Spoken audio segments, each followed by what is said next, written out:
নওশাদ সিদ্দিকী ভাইয়ের বিরুদ্ধে যার খুশি তাকে দাঁড় করাক না, তৃণমূলের কোনো সমস্যা নেই। যিনি বলেছেন তিনি নিজে এসে দাঁড়াক না, কোনো সমস্যা নেই। এই ভাঙড় শুধু নয়, আগামী 2026 বিধানসভায় বহু জায়গায় আমরা জিতব। নওশাদ সিদ্দিকী নওশাদ সিদ্দিকী, তোহা সিদ্দিকী তোহা সিদ্দিকী, যে যার স্টাইল, যে যার চিন্তাধারা, যে যার কথাবার্তা, যে যার সিস্টেম আলাদা। আমরাও মানুষকে যে ভোটের ময়দানে যে বলছি খালা মাসি ফুবু আমার জন্য দোয়া করবেন, আশীর্বাদ করবেন, হয়তো ভোটটা আর চাইছি না, খালি দোয়া আশীর্বাদ চাইছি। কেন চাচা যান রাজনীতি না করতে পারেন, কিন্তু চাচা যান অনেক সময় রাজনীতির সাপোর্টে কথা বলেন। কেন চাচা যান অনেক উচ্চ মাকামের পলিটিশিয়ান। এটা নিয়ে আমি বলবো আরো আরো দেখতে থাকুন, আরো অনেক কিছু হলে হতে পারে। এনারা কিছু একটা ভালো বুঝেছেন, কিছু একটা ভালো ভেবেছেন। কাসেম সিদ্দিকী বিধানসভার বাইরে আওয়াজ তুলেছিলেন এক সময় যে তিনি চোর চোর করে প্রকাশ্যে বা যে ইউটিউবে কিংবা সাক্ষাৎকারে বলেছেন তৃণমূলের বিধায়কদের চোর চোর করে আওয়াজ তুলেছিলেন। ইফতার পার্টিতেই তিনি সভাপতি, কি বলবেন এ বিষয়ে? দেখুন, আমি ফুরফুরা টাইটেল মাদ্রাসা থেকে পড়াশোনা করেছি। প্রতিটা পীরজাদা পীর সাহেব হুজুরদেরকে খুব ভালো রকম চিনি, জানি, বুঝি। তবে আমি আমার জীবদ্দশায় কোনো পীরজাদা পীর সাহেব হুজুরদের বিরুদ্ধে কোনো কথা বলিনি, আর আগামী দিনে বলবও না। এনারা কিছু একটা ভালো বুঝেছেন, কিছু একটা ভালো ভেবেছেন, যার কারণেই তেনারা তানাদের মতো করে চলছেন। অতএব এই নিয়ে মন্তব্য আমার না করাটাই ভালো হয়। তবে আপনি যেটা জিজ্ঞাসা করছেন, বিগত দিনে কি হয়েছে আর আগামী দিনে কি হচ্ছে, এটা নিয়ে আমি বলবো আরো আরো দেখতে থাকুন, আরো অনেক কিছু হলে হতে পারে। তোয়া হুজুর মন্তব্য করেছেন ফুরফুরায় মতুয়াদের মতো তৈরি করা হচ্ছে বা মুখ্যমন্ত্রী এই ধরনের চেষ্টা করছেন। তাহলে কি কাসেম সিদ্দিকীকে সামনে রেখে মমতা রাজনীতি করতে চাইছেন?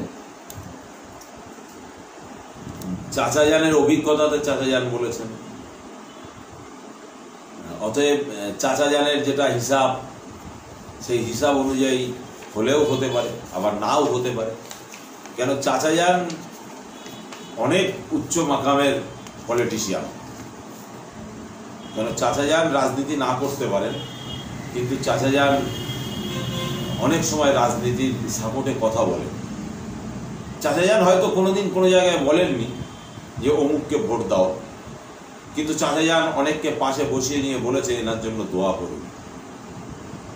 কারণ আমি একজন রাজনীতি করি, আমি একটা রাজনৈতিক ব্যক্তিত্ব। এখন রাজনীতির ময়দানে নেমে আমি যেটা দেখেছি, আমরাও মানুষকে যে ভোটের ময়দানে যে বলছি খালা মাসি ফুবু আমার জন্য দোয়া করবেন, আশীর্বাদ করবেন, হয়তো ভোটটা আর চাইছি না, খালি দোয়া আশীর্বাদ চাইছি। নওশাদ সিদ্দিকীকে রুখতে পারে একমাত্র সৃষ্টিকর্তা। কারণ বাংলার মানুষ নওশাদ সিদ্দিকীর পাশে আছে, সঙ্গে আছে, সাথে আছে। তাহলে আমি যখন ভোটের ময়দানে ভোটের সময় একটা ব্যক্তির কাছে যে বলি যে দোয়া করবেন, আশীর্বাদ করবেন, মানে সে বুঝে নেয় যে এই ছেলেটা আমার কাছে এসছে ভোট ভিক্ষা চাইতে। তা ভোটের সময় আমার চাচাও অনেক সময় অনেক স্টেজে উঠে বলেছেন দোয়া করবেন, এই ব্যক্তি পাশে বসিয়ে নিয়ে বলেছেন যে দোয়া করবেন। অর্থাৎ চাচার এই সমস্ত কথাবার্তা, এটা অনেক দৃঢ়তার মানে অনেক দূরদর্শিতা আছে। অতএব এটা চাচাই ভালো বলতে পারবেন। তবে আমার যেটা বক্তব্য, ফুরফুরা শরীফের মুরব্বী পীর সাহেব পীরজাদাদেরকে শ্রদ্ধা করি, ইজ্জত করি। আমি আবার বলছি, পীরজাদা পীর সাহেবদেরকে তাদের পদধূলি আমার মাথায় থাকে। তার কারণ হচ্ছে মুজাদ্দিদুজ্জামান আমির শরিয়াত আমার দাদা হুজুর পীর কেবলা রহমাতুল্লাহ আলাইহির বংশধর তানারা। অতএব তানাদের মাকাম, তানাদের পথ, তানাদের কথাবার্তা, তানাদের চালচলন সব কিছুই আলাদা হওয়া উচিত। কিন্তু তারপরেও যেটা আপনারা দেখছেন, এটার জন্য কিছু ভেঙে পড়ারও কিছু নেই। এর মধ্যে ভালো মন্দ কি আছে না আছে সেটা সেই ব্যক্তি বলতে পারবেন এবং আল্লাহই ভালো বলতে পারবেন। তার কারণ হচ্ছে এটাই, পীরজাদা পীর সাহেবদের বিষয় নিয়ে আমি আমার জীবদ্দশায় আমি কোনো রকম বাজে মন্তব্য করিনি, আর সৃষ্টিকর্তা যেন না করান। কারণ আমি জানি আমার দাদা হুজুর পীর কেবলা রহমাতুল্লাহ আলাইহির খুন প্রত্যেকের শরীরে বইছে, অতএব যে যার হিসাব সে তার দেবে।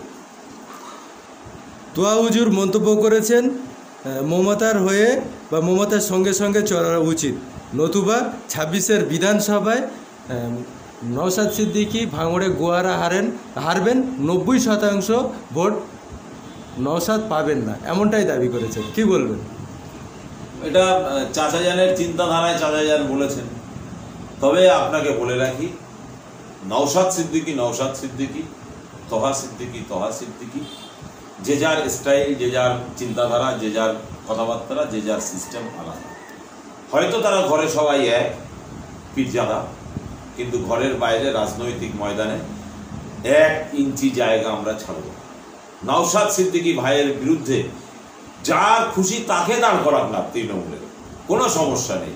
যিনি বলেছেন তিনি নিজে এসে দাঁড়াক না, কোনো সমস্যা নেই। এই তো দেখলাম ইফতার মজলিস হলো ভাঙড়ে, অনেক বড় বড় দোয়া চাওয়া হয়েছেন, অনেক পীরজাদা গিয়েছিলেন, অনেক কথা বলেছেন, কোনো সমস্যা নেই। তো নওশাদ সিদ্দিকীকে রুখতে পারে একমাত্র সৃষ্টিকর্তা। কারণ বাংলার মানুষ নওশাদ সিদ্দিকীর পাশে আছে, সঙ্গে আছে, সাথে আছে। বিশেষ করে ভাঙড়ের মানুষ সাথে আছে, ভাঙড়ের মানুষ পাশে আছে, তার প্রমাণ আমরা দেখে নিয়েছি। ভাঙড় সর্বসময় বিকল্প লাইনে চলে, এটা তোহা সিদ্দিকী সাহেবেরই কথা। অতএব ভাঙড়ই আছে, তোহা সিদ্দিকী সাহেবের কথাও আছে, আর নওশাদ ভাইজান আছে। নওশাদ ভাইজানকে নয় হারাবার জন্য, নওশাদ ভাইজানকে হারাবার জন্য, যেটা অনেক মিডিয়াতেও শোনা যাচ্ছে যে অনেক পীরজাদাকে দিয়ে ওখানে ফের প্রতিদ্বন্দ্বিতা করাতে পারেন, করান না, কোনো সমস্যা নেই। নওশাদ ভাইজানের স্টাইলেই আছে এবং থাকবেন, কাজও করবেন, এতে কারোর কোনো যায় আসে, আমাদেরও কোনো যায় আসে। ভাইজান ভাঙড়ে কত ভোটে জিতবেন এবং কতটুক ব্যবধানে জিতবেন এরকম আশা করছেন? এটা আমি বলবো না। ভাঙড়ে আমরা জিতবো। ভাঙড় শুধু নয়, আগামী 2026 বিধানসভায় বহু জায়গায় আমরা জিতব। এটা শুধু ভোটটা নিরপেক্ষভাবে দাঙ্গা ফাসাদ না করে, বোমগুলি পিস্তলের সাহায্যে না করে, গণতান্ত্রিক পদ্ধতিতে যদি হিম্মত থাকে ভোটটা করিয়ে দেখা, বহু জায়গায় জিতব, কথা দিলাম। 26-এ বিধানসভায় জোট হওয়ার সম্ভাবনা কতটুকু বা কত দূর? আর মাত্র কয়েক মাস বাকি, তার মানে 1 বছরের খুব কম সময়। তো এর মতো অবস্থায় জোট হওয়ার সম্ভাবনা কতটুকু থাকছে? দেখুন, জোট রাজনীতিতে আছে। ভারতবর্ষের সংবিধান অনুযায়ী গণতান্ত্রিক পদ্ধতিতে ভারতবর্ষের রাজনীতিতে জোট ধর্ম তো চলে আছে। অতএব আইএসএফ এর সঙ্গে জোট কার সঙ্গে হচ্ছে, কার সঙ্গে হচ্ছে না, এই বিষয়ে আমাদের আলাপ আলোচনা চলছে, এখনো ডিক্লিয়ার হয়নি। অতএব মিডিয়ার সামনে এই বিষয়ে আমার ডিক্লিয়ার দেওয়াটা ঠিক হবে না। আমাদের আলাপ আলোচনা চলছে, এটাই জেনে রাখুন। জোটের কি হলো না হলো, তবে আপনাকে এটা বলে রাখি, আইএসএফ ফুল শক্তি দিয়ে এবং জীবনকে বাজি রেখে, শাসকের চোখে চোখ রেখে এবছরে লড়াই সংগ্রামটা করবে। 1 পা 1 ইঞ্চি পিছু পা হবে না এই চোরেদের বিরুদ্ধে লড়াই করার জন্য, এটা আপনাকে আমি বলে রাখলাম। এবং পশ্চিমবাংলার আপনার মিডিয়ার যত মানুষ এই চ্যানেল ফলো করেন, দেখেন, প্রত্যেককে বলে রাখলাম, 1 ইঞ্চি ছাড়া হবে না, ইঞ্চিতে বুঝে নেওয়া হবে 2026-এর নির্বাচন 1 ইঞ্চিতে ছাড়ার কোনো জায়গা নেই। শাসক এবং বিজেপির বিরুদ্ধে লড়াই সংগ্রাম জারি থাকবে এবং লড়াইয়ের মতোই হবে, এটা জেনে রাখুন।